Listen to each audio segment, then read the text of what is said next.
Hey guys, welcome to the Liberal Hive Mind, a channel solely focused on exposing the abundant hypocrisy of the left. The fragile leftist narrative. I keep bringing up this same point over and over again, but it's always so relevant. The narratives that fall under the victimology narrative of the left are so incredibly weak, so incredibly fragile. They're built on such non-existent poor structure that they require incredible dishonesty and twisting of facts to be held up. You know, a narrative is nice and all, but you need to be able to back it up with actual evidence and examples. But the grievance artist left just straight up don't have examples. You know, they try to convince you that there's an epidemic of racist white cops running around the country like mercenaries, hunting people of particular racial backgrounds down. But if that was the case, first of all, you'd need a system to uphold that, which clearly isn't the case at all. But if it was the case, there would be endless examples. Everyone has a smartphone. Most cops are wearing body cameras. I mean, we'd be seeing example after example.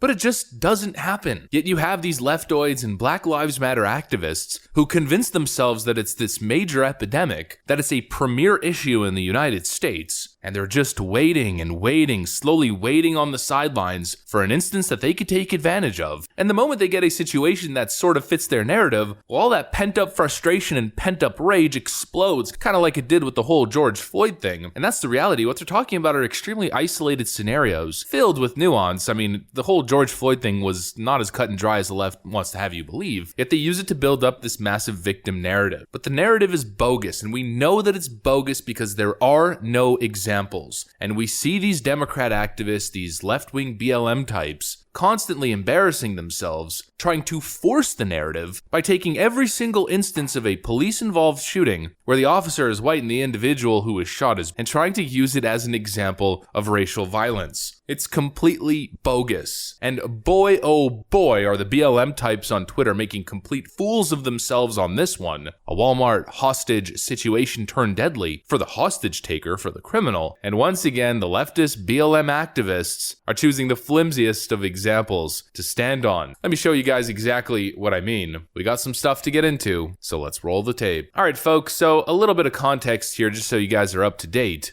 Mississippi police shoot and end the life of a woman who held a Walmart employee at gunpoint. As you guys can see the pictures over here, maybe I'll play a short part of the video just to give you better context and understand what's going on here.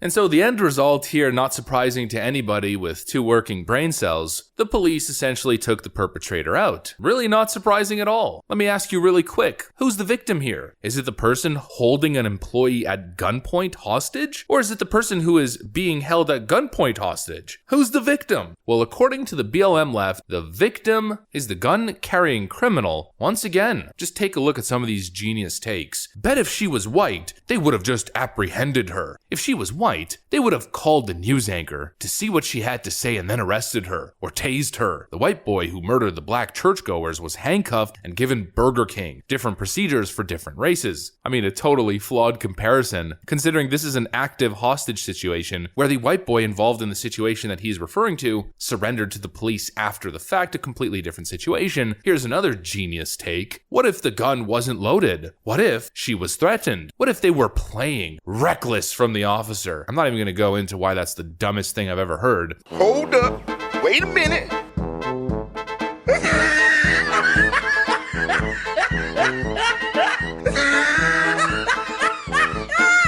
Are you sure about that? What happened to communication? She seemed cooperative, just trying to find a way out. Yes, very cooperative, you know, holding a hostage gunpoint. Police are too trigger happy. There should be consequences for taking a life, whether you were right or not. Yeah, that doesn't sound like a slippery slope at all. I need to know if she fired or pointed her weapon first. Did they try to de-escalate with a negotiator? Highly doubtful. She said she didn't want to hurt anyone and pointed it away from the hostage in the footage. She's holding someone at gunpoint. And no time did I see her say that she was gonna hurt anyone. She clearly said, I'm not gonna hurt anyone. Get me a news anchor down here. I need help. They trying to kill me. And they did. Damn, the white mass murderers make it out alive though. Mississippi cops not negotiating with no black person. She asked for a news anchor. They have separate de-escalation tactics reserved for black people. She's literally crying out for help. She didn't want to hurt anyone. She wanted help. Police didn't have to end this young girl. She was obviously in mental distress. This could have ended with 2 people being alive. Coulda, shoulda, woulda. The cope, the justification, constantly turning the perpetrator into the victim. It's just such an incredible lack of basic common sense and logic. But what it really is that point that I was making in the intro. It's all the activist left has to keep their narrative alive. You know, if there were actual incidents of racist police officers going rogue across the nation and just indiscriminately taking people's lives purely based on the color of their skin, leftoids wouldn't be focusing on situations like this. But because that's not actually happening, because there's usually less than 10 unarmed police shooting victims a year, and in most of those situations, just because the individual is unarmed doesn't mean that they're not a threat, most of those shootings are justified, because it basically doesn't happen, and every single time there's mass national outrage about one of these situations, it turns out to be a complete hoax, or the nuance is totally ignored, they have no choice but to purposely mislead and lie about these situations in order to keep the victim narrative alive. You know, it's just crazy. Somehow this person is a victim, but Kyle Rittenhouse is an evil white supremacist mass shooter. It's completely and utterly crazy. No standards and no accountability. Well, I mean, there's standards and accountability for the other side, but for anybody who falls under the privilege of the liberal umbrella, there are no standards. There is no accountability. You could be the biggest scumbag, the worst criminal on the planet, but if you are negatively impacted from a certain situation and it fits the structural leftist narrative, well then all is forgiven and you have just graduated to victim status. And you know that these people are being so incredibly dishonest because if you ask any of them, well, what if it was you? What if you were the individual being held hostage? Would you want the police officer to negotiate? Would you just trust the individual that says they don't want to hurt anyone? Or do you want your life saved and the criminal to be taken care of, the threat to be handled? And then of course, if you take the individual holding whoever it is hostage and switch that individual with Kyle Rittenhouse and say, in this hypothetical situation, if Kyle Rittenhouse was holding you hostage, what would you want the police officers to do? Well, you know the answer. It would be 10 out of 10 times. Lethal force is justified. In fact, lethal force here was necessary. And very simply, play stupid games, win stupid prizes. If you're dumb enough or mentally unstable enough to walk in a Walmart and hold an employee hostage because they refused you a refund, allegedly that's the story here, if you threaten somebody's life with a deadly weapon and then police officers use deadly force to handle the situation, well then very simply you get what you deserve. You're no victim, and to be completely honest, the world should just move on instantaneously. No one should lose any sleep and the situation should be forgotten overnight. But I guess in conclusion, leftists being leftists, twisting narratives, pulling the race card, straight up lying and justifying criminal behavior, and it just shows how weak the structure is that holds their narratives up. If this is your example of racist police brutality, well then you pretty much have nothing. Your narrative is non-existent. That's what I got for you guys. Hopefully you enjoyed it. If you did, make sure to leave a like and possibly subscribe to the channel if you guys are up for it. I'm gonna get out of here. I got one more video to record. Thanks for watching, friends, and I'll see you on the next one.